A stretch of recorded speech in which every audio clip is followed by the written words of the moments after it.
Hi, my name's Paul Leeman III. Thanks to the man behind the camera, Russ Lane, for allowing me the opportunity to interview our guest today, which happens to be my dad, Paul Leeman Jr. Welcome. Thank you. So let's start out. Where were you born and who your parents were? Okay, I was born in September 22nd, 1952 at Miles Hospital, the son of Paul Leeman, Sr., and Norma Abby Leeman, her maiden name was Lincoln. Where did you grow up and did you have any siblings? So my first memory of life was when my dad was in the service and we lived up on Loren Air Force Base in Limestone. And so in 1955 we moved back to Round Pond, and he didn't have a home. And we stayed with my grandparents, Clifford and Winifred Leeman, and I believe with my aunt and uncle, George and Carol Leeman. And I remember when this house was owned by the house that I grew up in, which is behind us. I remember coming over and looking at it, and it was not in real good shape, but it was for, I think, $8,000. And it came with 11 acres of land, so lo and behold, my folks bought it, and I lived there until 1973, and then I moved 300 feet down the lawn into the house that Gordon, Malcolm Benner, and Craig Leeman built, and I've been here ever since. And was Faye born in Miles, or was she born someplace else? No, Faye was born in September 18th, 1954 at Loren Air Force Base in Limestone. And she was up there for a year before Dad was discharged from the service. And she's my only sibling. Mm-hmm. So would you say your earliest memories are from Loring? Yes, I have a vivid one. I don't remember actually leaving the apartment that we lived in. It was on Meehan Street. But I remember my father, I left the apartment, went up and was on the playground. I probably wasn't 2.5 years old. And I remember him coming and grabbing my hand, and I don't think my feet touched the ground until we got back to the apartment. He was so probably scared and mad at the same time. And that was my first memory of life. And you go back every year to Limestone? I try to, yeah. You know, we had open house there last year, and they had a B-52 come in. They have a nice museum, and I took some of my father's possessions and gave it to them. I think I had one glove, and there was something else I gave to them, but they do a good job, and the place has really fallen in disrepair. The time before the open house, I was the only one out there, and the runways are absolutely beautiful. They're 3 miles long, and so I happened to drive out around, and nobody was around, and nobody was stopping me, so I headed down the runway at 100 miles an hour, and that's when the diesel governor kicked in. For your school years, where did you go to school for elementary, middle school, and high school? Okay, so Round Pond kids and Bristol Mills kids went kindergarten, first and second grade at Longfellow in Bristol Mills. And Rusty's aunt, Teresa, would drive us there in a station wagon. And then as the classes had got bigger, Chief Apprentice, they finally bought a school bus, and Chief Apprentice was our bus driver. So we went there, and there'd be 3 classes in one room, not a lot of students. So once you got to the second grade, actually, they opened up the school, Bristol Consolidated, so that the Round Pond kids and Bristol Mills kids would get down there after the second grade, and they moved the 7th and 8th grade up to Longfellow. So I spent 5 years going to Longfellow, and only 3 years going to Bristol. And of course, that's when the high school was there, and so the place was pretty crowded, and there's quite an age difference. And it was just a fun place to be. But Longfellow was very special. It had great swing set. We had twirlers, sandboxes. It was a real fun place to go. Then after I got out of the 8th grade, we didn't have any graduations. Mrs. Poole basically just said, take care, and out the door we went. And off to Lincoln Academy. Half my class, maybe not half, but a lot of my class stayed to go to Bristol. And the ones that were going to go on to college went to Lincoln because Bristol had dropped the Latin class. And in order to go to college, you had to take Latin. So that was really divisive. Then when we was a junior, they closed the Bristol school, and my classmates came up to Lincoln, and I just remember them being, Roy Penniman, they were basically terrified. I mean, that was a huge place to go from maybe 100 kids to 500 kids, and in a new, a whole new area. And after Lincoln, I went to SMVTI and took up applied marine biology and oceanography for 2 years. And that was the end of my education. Did you like school? Not really. I enjoyed the people there. I was not a good reader. You know, when we were young, we really didn't know the importance of reading, and I'm still not a great reader today. When I got to SMVTI, my interest was in my subjects, and so I did really well. I think I graduated there with a 3.8, and I did really well there. And that's when I realized I wasn't unintelligent, but I just needed something that I was interested in to hold my attention, and fellow students around that were interested in the same thing as I. What about any extracurricular activities or sports in school? Well, I did gymnastics when they first started up there with Mr. and Mrs. Martin. I think that was in 1968. And I tried to jump over the horse vaulting. And then they got a horizontal bar, parallel bars, and a trampoline with Mr. Mack used to teach in phys ed. And so one episode that I remember doing, I was jumping on the trampoline, and I was going to show him, and this was in front of the whole school, it was an assembly. I was going to show him how good I could do a backflip, and I did the backflip, and my legs went right down between the springs. And everyone groaned, and I got back up and did it again and left. And Mr. Dexter, the principal, come up and he says, "You really scared me." He did. I did some track. Earlier years, I did Babe Ruth baseball, and I really enjoyed that. I didn't start out in Little League. I was a little too timid to try out for any of the sports. Because after graduating SMVTI, I got involved with the martial arts, and really enjoyed that. That really changed my life.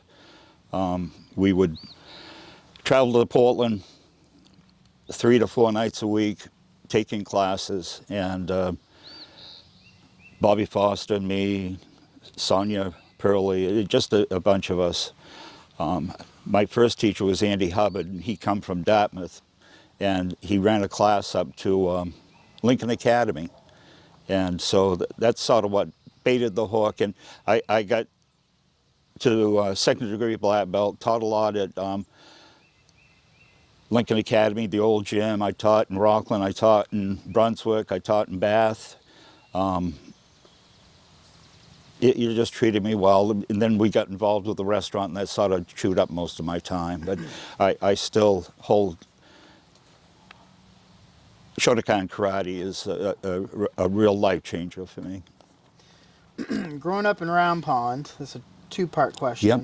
What did you do for fun, and who were the rascals that you did the fun with? We had, there weren't many of us here, but we were really tight.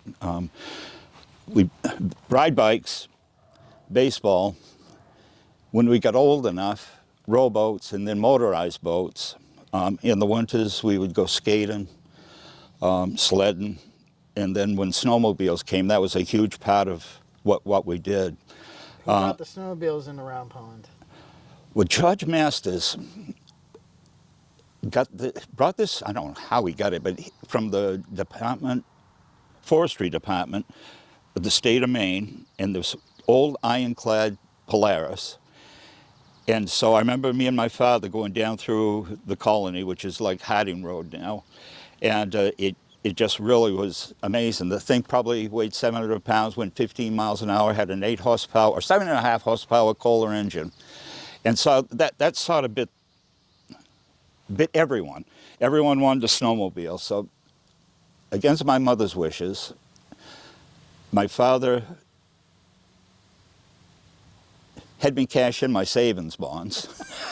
and he went to an auction up in Augusta. They were auctioning off their snowmobiles, and he come home with a 1962, I think K something, Polaris. And you know, we painted it up, worked at the shop.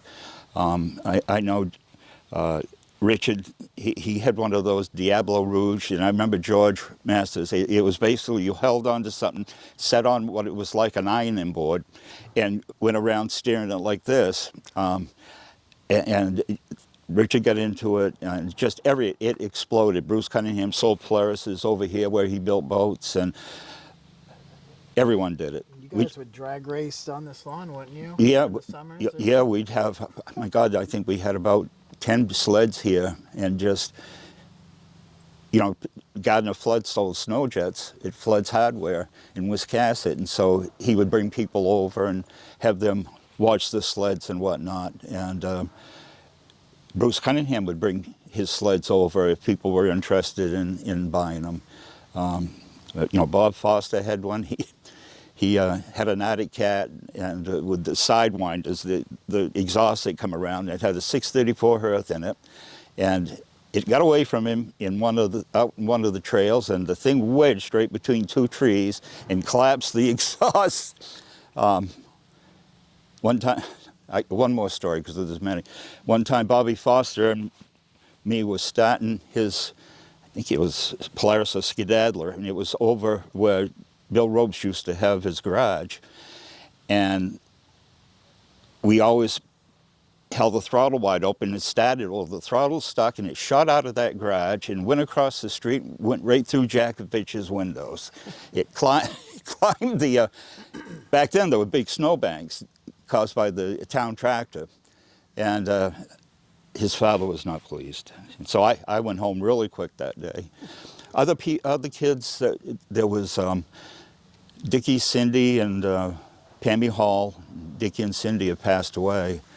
There was Paul and Debbie Cunningham, Steve McLean, Bobby Foster, Ricky Callahan. He had Kelly and Peggy were younger, so they didn't hang out with us much, and Ricky's passed away.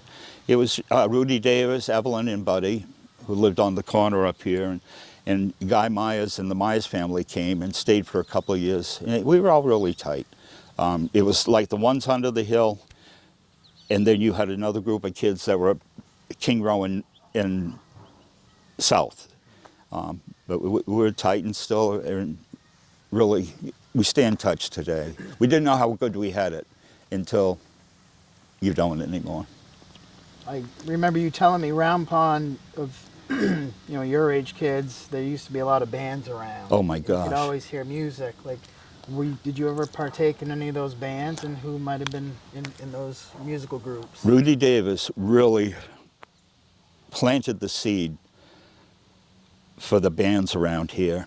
And the first one was called DDTs, and it was Dickie Hall, Rudy Davis, Teddy D played drums, and Jerry Gifford was on bass. And of course, they all sounded good at the time. Then they evolved into a group which featured Mousy Matat, Spider's brother, who sang, and Jimmy Nelson, Dickie, Ricky Newell played drums, and then Jeff Davison came in when Ricky got grounded for a month. He never told me why. He just told me that story about a month ago. And so Billy Hall allowed them to use the upstairs of his barn. And when Rudy went down, and Dickie hadn't played guitar or not, and so Rudy jumped in to Twist and Shout by the Beatles, and I guess Billy had never heard anything quite like that. Dickie went, we played a lot together, and I had an album by the Ventures, and he borrowed it, and it really inspired him. It was all guitar solos. They didn't sing or anything. And then he was lucky enough, and I wasn't able to go, to Jimi Hendrix, who played up in Lewiston. My father wouldn't let me go, and Dickie went, and he just soared. And the Innovations were a great group. They played a lot in Mary Bond, you know, school dances, probably Redmond's Hall, but that was a tight band. Oh, I did join a band. So when 1973, Mousy saw me working in the First National Stores, wanted to know if I'd come play rhythm guitar for his group. So I had a stint doing that. I played rhythm, Mousy sang, some guy played lead. I can't remember his name. Marcel Valley played drums, and Frank Lowell played bass. And we had a good time, and that's where I met your mother. Is playing at a show down in Rockland. And I got over there, and I left my guitar in Newcastle. So Rod Grady and Laurel, I don't know how fast they were going, but they shot back to Newcastle and got back in time for us to play. It didn't last long, but we had a great time. And poor Mouse, he had diabetes, and he was starting to go blind. And he's, I think, only 23. He was just a great guy. And so that sort of fizzled our band out. And he passed away at Miles. During school and growing up here, what did you do for summer jobs? Well, my grandparents, excuse me, rented the Anchor Inn from Bob, Randy, and Carol Hanna. Before that, Chet Purdy had hired my grandmother as a cook. And, you know, they had no formal training, so Chet Purdy didn't want the lease anymore, so my grandfather and her leased it from as I say, Carol Hanna and Bob Rennie. So I wanted to buy a guitar, an amplifier, and I think I needed $48. And so I asked my grandmother for a job, and so I got a job for $5 a week, doing dishes, blanking clams, picking out lobsters, frankly shooting rats out the back window, because there was huge trouble with problems with shore rats back then. And if I'd run out of pellets, I'd use pot nails. And nobody seemed to mind. They knew that we had to get rid of the rats. And so that's basically where I got started in the restaurant business. After I did get raised to $5 a week, no, 50 cents an hour. So at the end of 7 weeks, at $5 a week, I didn't quite have my $48, so Mom and Dad kicked in the money. And after that, I went lobstering. My Uncle Carol used to lobster out of a skiff, and he was going to stop. So I got his traps, and I bought a 16-foot aluminum boat with a 9.5 horsepower Evinrude, and it was the first aluminum boat, I think, in Round Pond. And the fishermen didn't quite know what to think of it. Before that, I was going to have Rupert Riley make a skiff. My dad was going to be in contact with him because he made a ton of skiffs. They were good skiffs for kids to go lobstering in, and he died that spring. So I never got my Rupert Riley skiff. So I lobstered for, I don't know, 3 or 4 years. I was able to pay tuition at SMVTI was $700 a year, room and board, books, everything. So we certainly made that kind of money lobstering. So then from there, after graduated from, you still want to go on employment? Yeah, let's go on jobs. Okay. Stay on jobs. We'll stay on jobs. I got a job at First National Store stocking shelves until something come up, and then I went to work at the Dollar Marine Center for a couple of years with Detmar Schnicker, working with, can't remember the name, stuff you can't see, I'll think of it later, and Sam Chapman, just a great group. I got to be real close with the first generation professors down there. And then I got another job with Mike Mazurkowitz, having to do with what would happen with the causeway if they took it down when they were building Maine Yankee. And because the sandworm, bloodworm industry is huge over there, and they wanted to make sure that if you did away with the causeway, you just wouldn't erode all the sediment and whatnot. So we did our work and found out it wouldn't, so went to work one day and they stopped the grant. Bang, just like that. And that was 2 weeks, I think, before you were born, or very close before you were born. And so what do we do now? And so I went up and talked to your grandfather about working for Benner Brothers and Leeman Foundation Company. Didn't know a thing about building, but they wanted a bookkeeper. And I worked closely with John Allen, Louis Abertoni, and they taught me how to do books and whatnot. And I really enjoyed that. And then, you know, I stayed there for a while. And then I filled in down to Anchor Inn, Colonial Pemaquid. And I think Pammy Hall taught me how to fry cook, because I didn't know how to cook.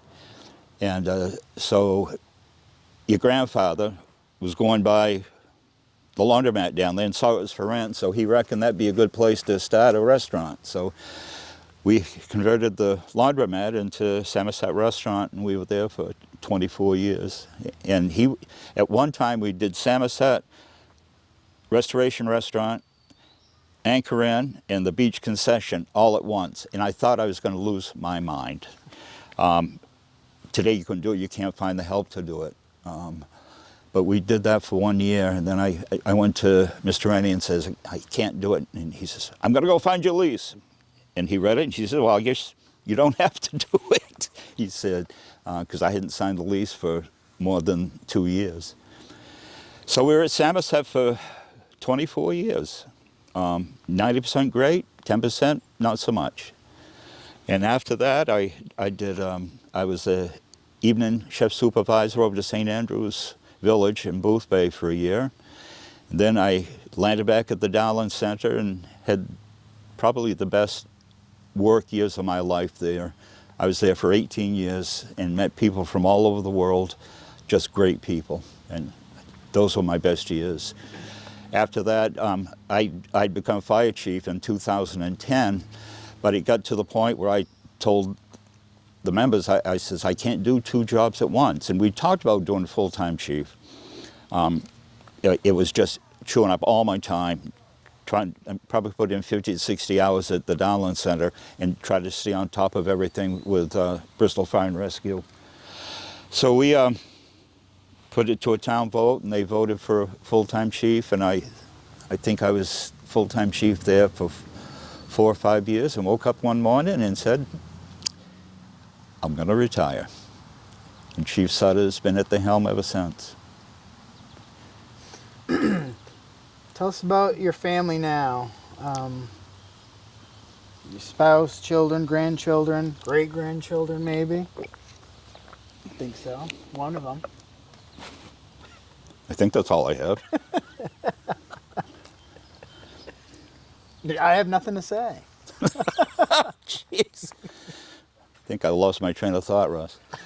Well, it's no secret. I've been married 3 times. I was married to Debbie Benner, and we had Paul and Heather.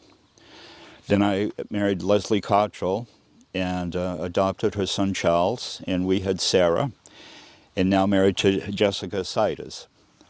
We've got 7 grandchildren from the ages of 7 to 6 months, 27 to 6 months. I've got Gabby, Ivy, Paul Four, Lola, Lucy, Angel, Holly, and then Angel. And I've got a beautiful great-granddaughter named Rosie, and she is just a doll. So I've got a widespread family and love them all.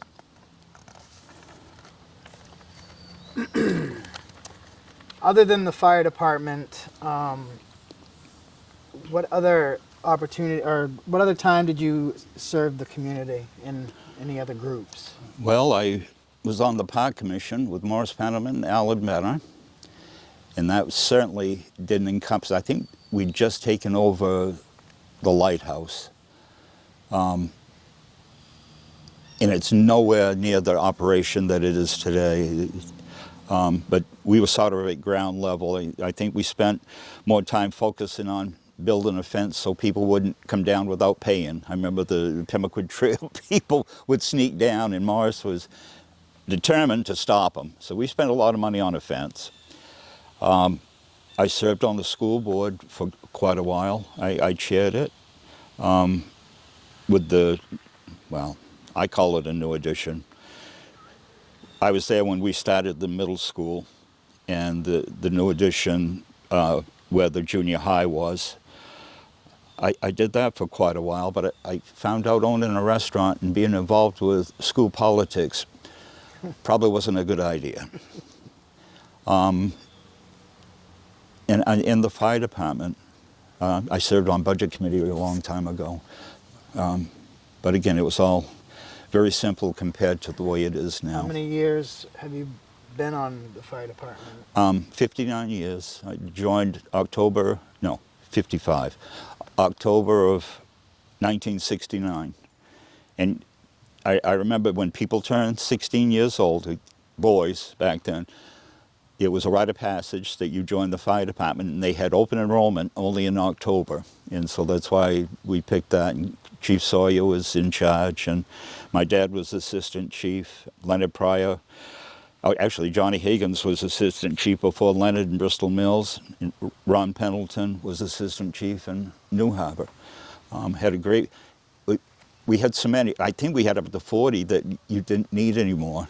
But then again, people would show up in their street clothes. And you know, I was on 15 years before I had a fire jacket and red hip boots.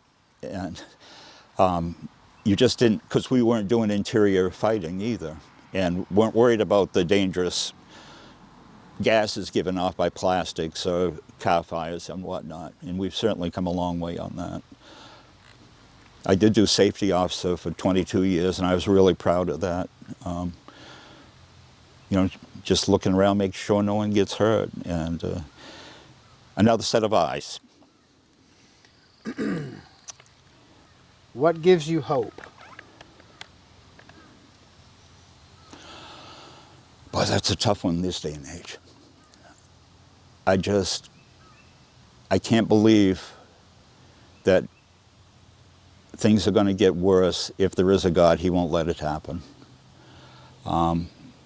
My kids give me hope. My grandkids give me hope. Living in this area here gives me hope. I can't imagine being, this is my heaven on earth. I feel bad for some of the things that my grandkids and kids are going to have to go through. The younger people with interest rates and real estate prices. So as much as I try to, as much negativity as there out there, when I have Lucy coming down and knocking on my door and waking me up from a nap and wanting to go play softball, when I have Lorelei coming down wanting to go ATV, and we've had all the grandkids here, and you know, they grow up and they go away, but forever are the memories. You know, like the trampoline over there has been there. I've had 4 or 5 new trampolines, but that's been through generations. Yeah, probably 30 years it's been there. And there's another generation that wants to come over.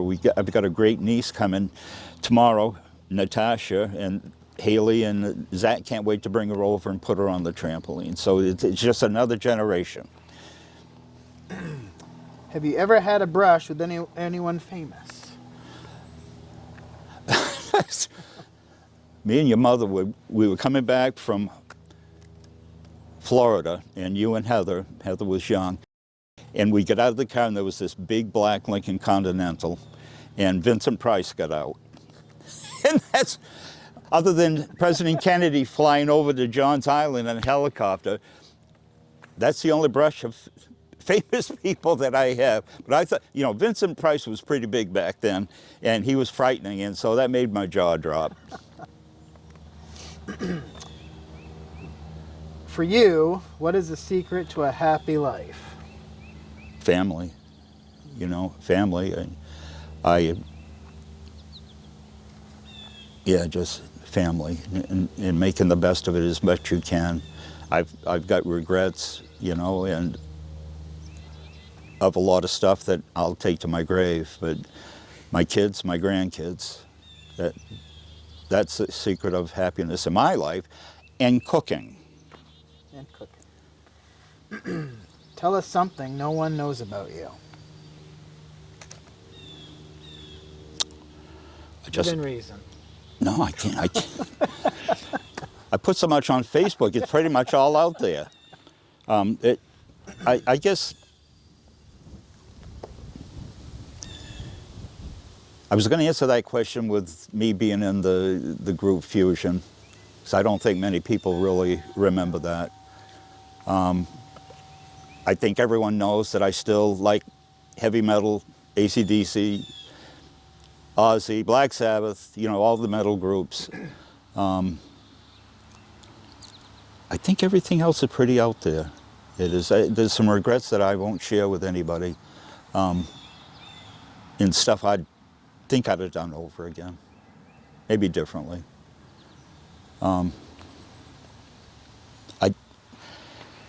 Me and Faye share this. This house here used to be a skating pond, and so her and I was skating, and you know, brothers can be cruel.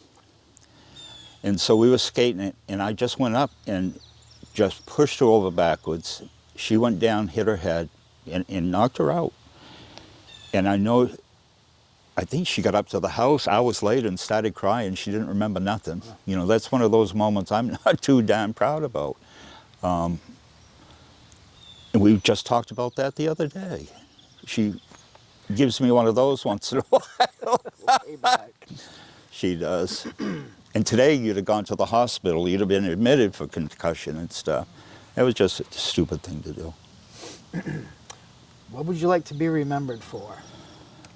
All I want on my grave, he was a good dad and a good grandfather and good great-grandfather. That's it. Perfect. I'm proud of, you know, my fire chief. I'm proud of that, but you know, that doesn't make me. You know, that's something I did, something I enjoyed. I think I did a good job at it, but it's just family, just family. What is the best piece of advice you ever had? That I ever had? Or I guess, what is the best piece of advice you were ever given, maybe? Well, advice can come in different ways, but what I got was from Mr. Winchenbach at First National Store, Gordon Benner, and my father and grandfather Clifford was work ethic. And I'm proud of that. And without saying to me anything about that, they instilled that in me. So that was really good advice. What piece of advice would you give the next generation? Read, learn to read, and read a lot. And follow your heart. I mean, I've done a lot of things, but just follow your heart. And I think very early on, kids should be taught in school personal finance, checkbooks, finance responsibility. I wish I'd have had some of that instilled in me. But reading is a big thing to me, and developing a good work ethic. And whatever you do, try to do it good and honestly, and be respectful. If you're doing this interview, what would be a question that you would ask yourself? And what would that answer be?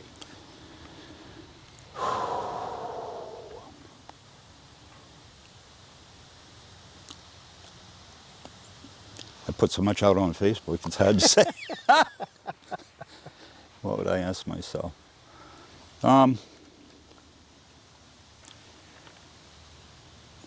Maybe why I didn't go on for a couple more years in college. I think it would have been good for me. It would have matured me.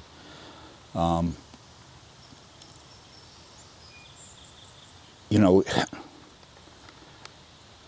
this day and age, I would say, why didn't you go into the service? But back when I graduated high school, it was during the Vietnam War. And I was involved with the draft. And my number was 111. I would, you know, if it wasn't for the Vietnam War, why didn't you go into the service? Because I think it would have done me a lot of good. It would have helped me become a man sooner than I did, which I credit martial arts for doing. But I remember my father saying, if you get drafted, I'm taking you to Canada. And he was an Air Force vet.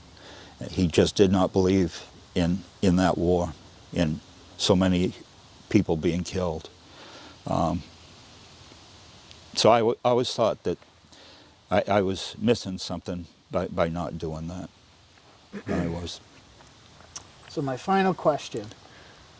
You lived in Round Pond all your life. Yeah. Why? Oh, Jesus. We're 10th generation here. It's just in our heart.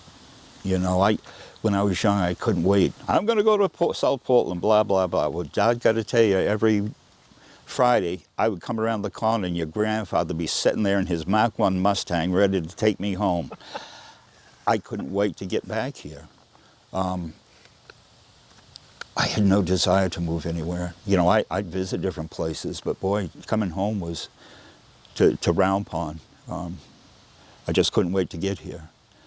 And, you know, it's just not all of Bristol, but it's this piece of heaven right here that we look at every day. I get up every morning and look out that picture window and say how lucky I am to be able to see that harbor. I plow snow a lot. So I do all the side roads in Round Pond. And every time you get out, like at 3 in the morning, and you no tracks, except deer tracks and stuff, and it's just as beautiful now as it was back in 1986 when we started. Don't mean I don't get tired, but it's just, this is a beautiful place. I don't want to sell it because I don't want any more people to come here. But if they do, I don't blame them. People we have are amazing. Neighbors are great. If people are nasty, they don't stay here long because people won't tolerate it. We have our ways. Yeah. Well, thank you very much. Thank you. Love you. Love you. Love you very much.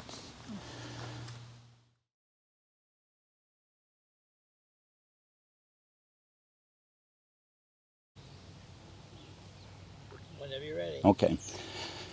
And one more thing. After we got done with Paul interviewing me, afterwards he said, "I'm surprised you didn't talk more about plowing." And he was right. Plowing's been a big part of my life and actually my family's life. I read back in some of the old town reports that my great-grandfather, Scott Leeman, was involved with snow. And it wasn't removal back then, it was, I would assume, rolling. They had horses draw a big wooden roller that would pack the snow down so horses could get across it.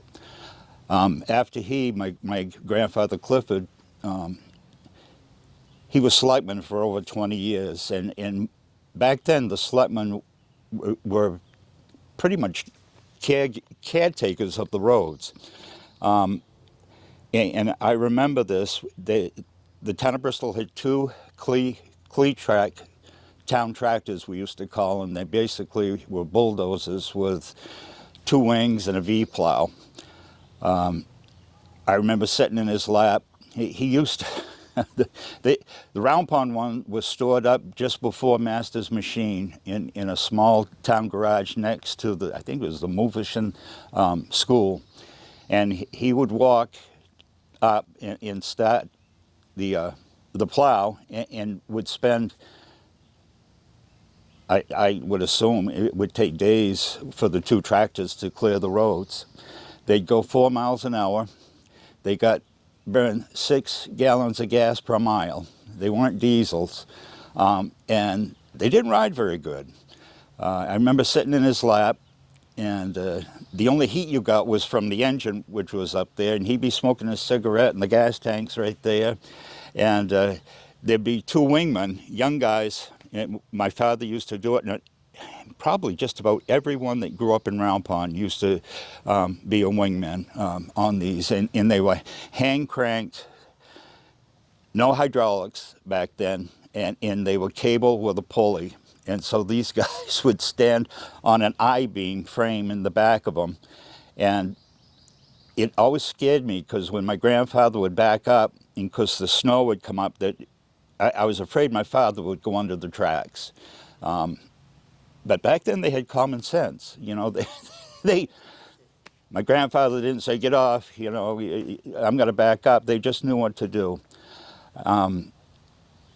After doing that, it seemed like hours, and I remember going home and going to bed, and I would shake all night because as I say, they were bulldozers basically. The only prep they did, when Masters was over here to the Washington School, they'd bring it down, and they would grind the grouses, which was the tracks, because they wanted them flat to give more traction, especially going up Moxie Cove Hill. And I remember going up that, and it was just chatter, chatter, chatter. You couldn't lift the V-plow up or down, so you were pushing all the way.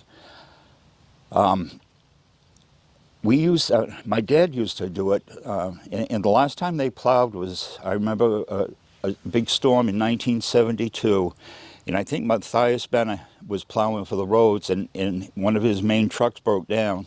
So Dad went up and got the town tractor, and I think that was the last time that they had used it. I know when it was sold, it kind of upset me. I think somebody used it to go in the woods. I've seen one that used to be at the Snow Goose in Belfast. It sat out there for years, and Cole's Auto Museum in Bangor got it and took it up, and it's on display in the museum. And I believe another one that Southport used to have is at the Railway Museum, which I just found out about. So I'm going to take my granddaughters down, see if I can take a look at that. After the town tractor days, my grandfather got done. Our next stint started in 1986, and we worked for Hanley's Construction. And what we did was just all the side roads in Round Pond, or if needed, we'd do whatever was needed. And so we supplied the truck and gas and plow and got paid $15 an hour. And that was the start of the town contracts. And we worked for Holmes, for John Pryor, for Holmes again, and I'm just finished a contract with Hager Enterprises. I just enjoyed doing it, and I think I got a couple of years left in me. That's pretty much what I wanted to say about my plowing. Can you think of anything, Russ? No, that sounds excellent. Okay. So I promise, no part 2.